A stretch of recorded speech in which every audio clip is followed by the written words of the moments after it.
You're still taking the bus? How broke are you, Sophia? That line, tossed across the dinner table by my cousin Blake, echoed louder than the clinking of crystal glasses. I could feel the smirks, the raised eyebrows, the quiet judgment rolling in like a storm, but what none of them knew was that one small detail on my wrist would flip the entire evening upside down. Hi, I'm Sophia, and tonight I want to tell you about the family dinner that changed everything. Before we get into it, hit subscribe and drop a comment letting me know where you're watching from.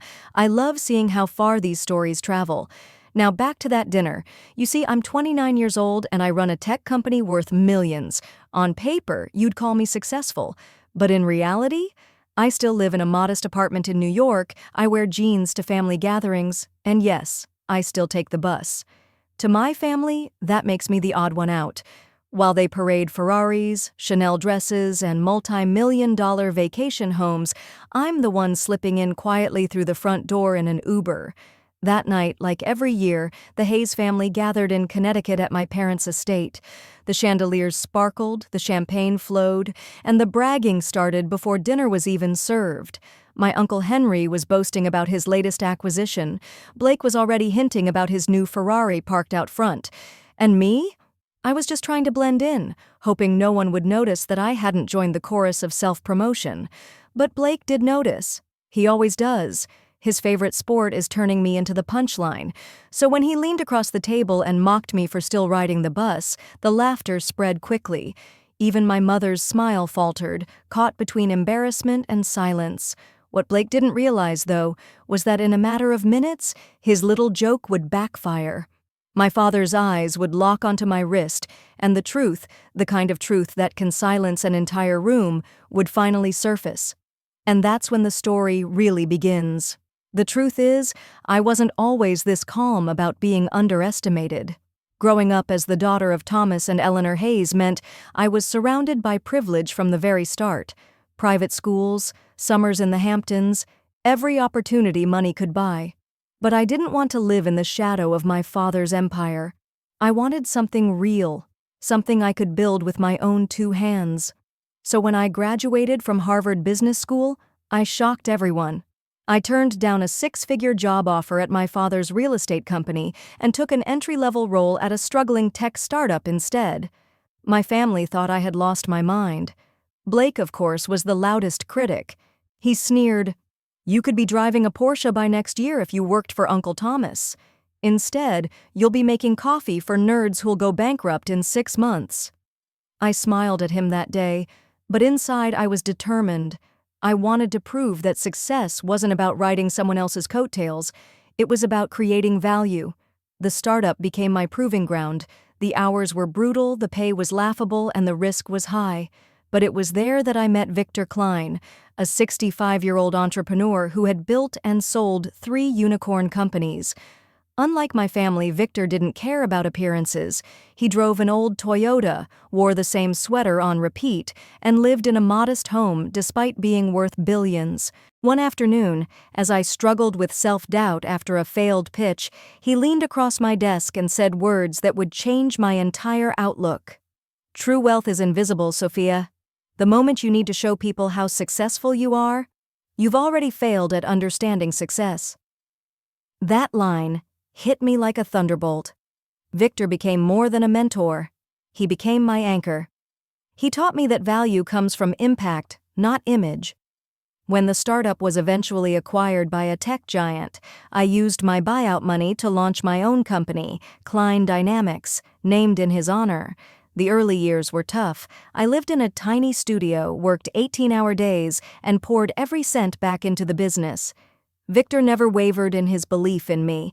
And then, on my 27th birthday, he handed me a small box. Inside was a watch, his watch, handcrafted, elegant, and priceless. "Promise me," he said, fastening it around my wrist, "that you'll wear this whenever you need to remember your value, not what others think of you." 3 months later, he was gone. A sudden heart attack. That watch became more than jewelry. It was a piece of him, a reminder of his faith in me, and the quiet strength I'd need to keep going. And that's why, on the night of the family dinner, I chose to wear it. Not to impress anyone, but to remind myself of who I really was. What I didn't know was that my father would recognize it instantly, and that recognition would flip the script on everything. By the time I arrived at my parents' estate in Connecticut, the night air was crisp, but the tension in my chest was heavy. Every year these family dinners felt like walking into a theater where I didn't belong. The Ferraris, the designer gowns, the champagne toasts, it was a stage for status, and I was always cast as the outsider. Inside the grand salon, the script played out exactly as expected. My Uncle Henry was bragging about his latest acquisition, my cousin Amber gushed about her villa in Capri, and Blake paraded around in a diamond-studded watch, making sure everyone knew he had just made junior partner. I kept to the sidelines, wearing my simple blouse, dark jeans, and Victor's watch under my cuff. At dinner, I was seated between Blake and Madison. I barely had time to taste my scallops before Blake pounced.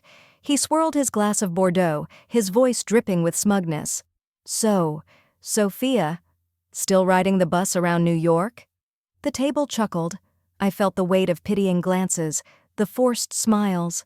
My aunt leaned over with fake concern, suggesting that my father could find me something stable. I answered politely, keeping my composure, but inside I could hear Victor's voice reminding me, true wealth is invisible. Blake, though, wasn't finished. He leaned closer, his grin widening. There's frugality, and then there's suffering. Honestly, who chooses to live like that? The laughter swelled, until it didn't. Because in that moment, my father's eyes weren't on me. They were locked on my wrist. His fork froze halfway to his mouth, his gaze narrowing in shock. Then came the line that sliced through the entire room like a blade. "Is that what I think it is?" my father asked, his voice low but commanding. The laughter died instantly. Even Blake looked confused, his smug smile faltering. I hesitated, my heart pounding, before sliding my sleeve back. The golden dial of Victor's watch caught the candlelight. My father leaned forward, his breath shallow. "This," he whispered, "is a Victor Klein original from his first collection. Only 50 were ever made." Gasps echoed around the table. Forks clattered. My aunt nearly choked on her wine. Blake's face turned pale. Wait, Victor Klein? The billionaire? The eccentric who lived like a pauper? My father ignored him, still staring at the watch in disbelief.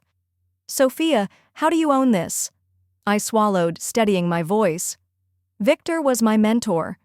He gave it to me before he passed away. The silence that followed was thick, electric. My uncle's smirk disappeared. My cousin's chatter about villas and Ferraris screeched to a halt. For the first time all evening, every eye at the table was on me.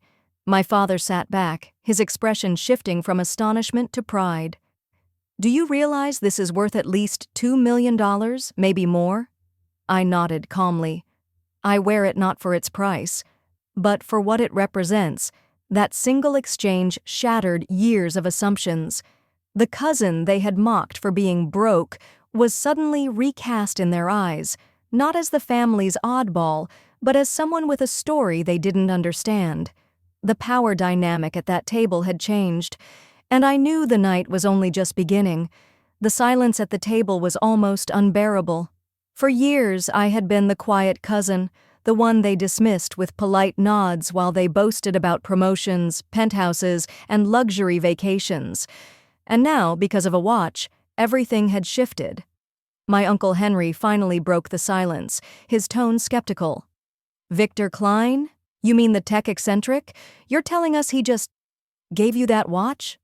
I met his gaze steadily. "Not just the watch. He invested in my company when no one else believed in me. He was my first backer, and more than that, my mentor." The air around the table grew taut.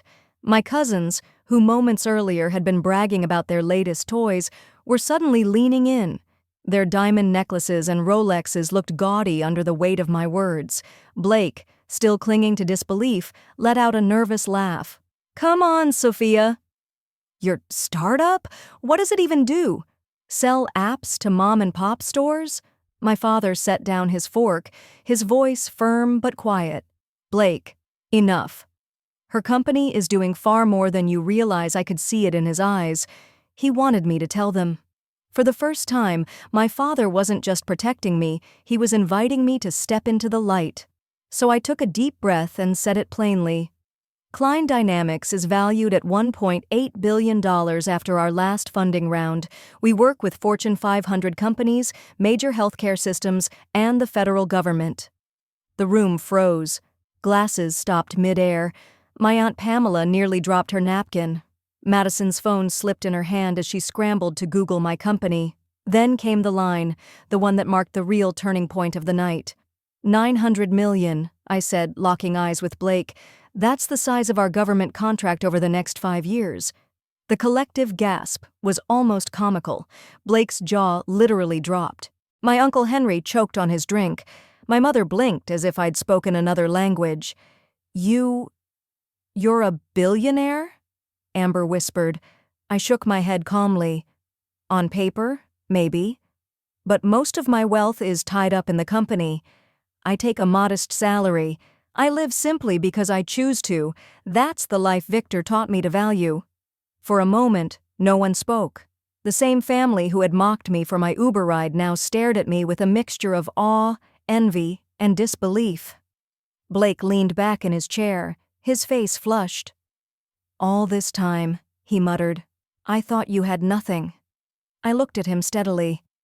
And that's exactly why I never said a word.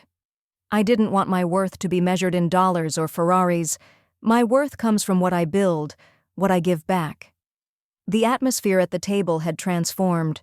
Where there had once been ridicule, now there was respect, tinged with discomfort. I could feel the weight of their recalculations, their hierarchy cracking at the seams. But for me, it wasn't about putting them in their place. It was about standing in mine. That dinner, in the house where I had always been underestimated, I finally realized I didn't need their approval. I already had something far more valuable: purpose, legacy, and the quiet strength of a mentor's philosophy ticking on my wrist. The rest of the meal passed in a haze of shifting glances and awkward silence. For years, I had been invisible in this family, tolerated at best, pitied at worst. And now, suddenly, I was the center of attention, not because I wanted to be, but because the truth had finally slipped out. When dessert was served, my cousins couldn't resist probing. Justin asked about investment opportunities. Amber wanted to know if I could advise Alejandro's next venture. And Aunt Pamela leaned in with a forced smile, suggesting that perhaps I might want a penthouse to match my new status. I answered politely, but my heart wasn't in it. All I could think about was Victor's voice, reminding me that the moment you need to prove your worth, you've already forgotten it. That's when Blake leaned closer, his voice low enough for only me to hear. His arrogance was gone. What replaced it was something I had never seen in him before: humility. Sophia, he whispered, I owe you an apology. I've been condescending for years. I thought you had nothing, and I treated you like you were less than me. I studied him for a moment, unsure if his words were sincere or just another performance. Then I asked softly, and if my company were worth nothing, $10,000 instead of billions, would you still be apologizing? He froze, blinking as though I had slapped him with the question. That line was the true turning point of the evening. Blake swallowed hard, his eyes flickering with shame. That's fair. I've been measuring people by the wrong yardstick my whole life.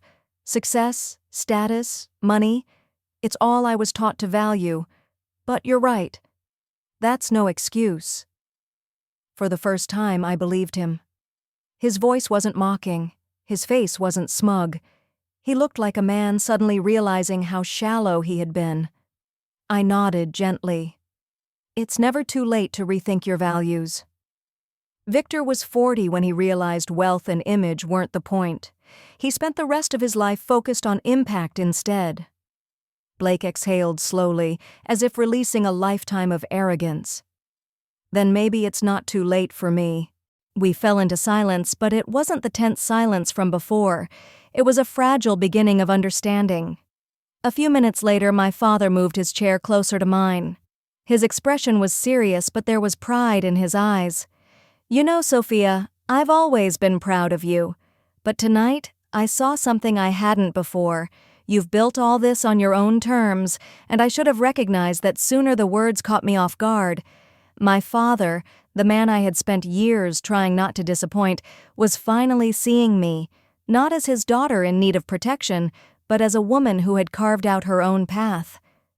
"I didn't need recognition, Dad," I replied softly, "but I needed you to know why I chose this life." It wasn't rejection of the family, it was my way of honoring what Victor taught me. He touched the watch on my wrist, his voice almost reverent. "Then you're honoring him beautifully. And maybe teaching all of us a lesson we needed to hear." For the first time all night, I felt my shoulders relax. The tension that had pressed on me for years was lifting. The conversations around the table shifted. My family asked about my foundation, about the students we supported, about the vision beyond money. Some were skeptical, yes, but others were listening with genuine curiosity. For the first time, it wasn't about villas or sports cars. It was about meaning. As the evening wound down, my mother approached, her face soft, almost apologetic.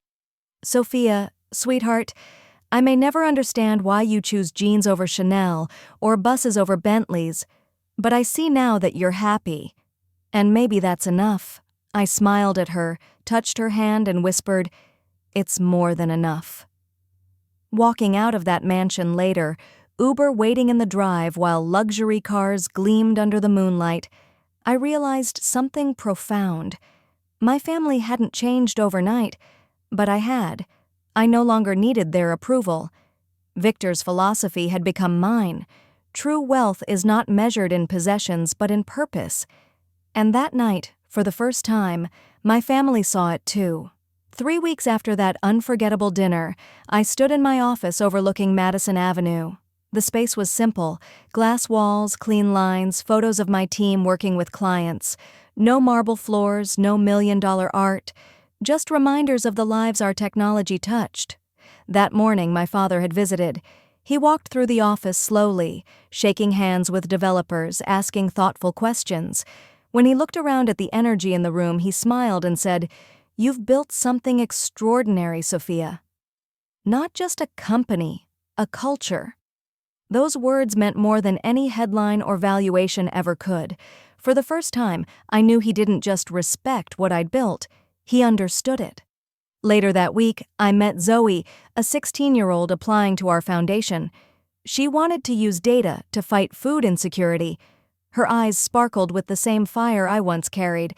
As I listened, I thought of Victor, of the moment he handed me his watch and said, "Promise me you'll remember your value, not what others think of you." That watch is still on my wrist today. To my family, it marked the night they saw me differently, but to me it's always been more, a compass reminding me that success is measured by the lives you touch, not the cars you drive or the brands you wear. If there's one lesson I carry forward, it's this: true wealth isn't about proving yourself, it's about being yourself and using what you have to lift others higher. And maybe that's the question I want to leave with you tonight. What would change if you measured your life not by possessions but by impact?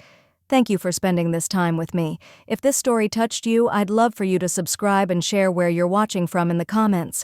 And remember, the most valuable things we carry are not in our bank accounts but in our hearts.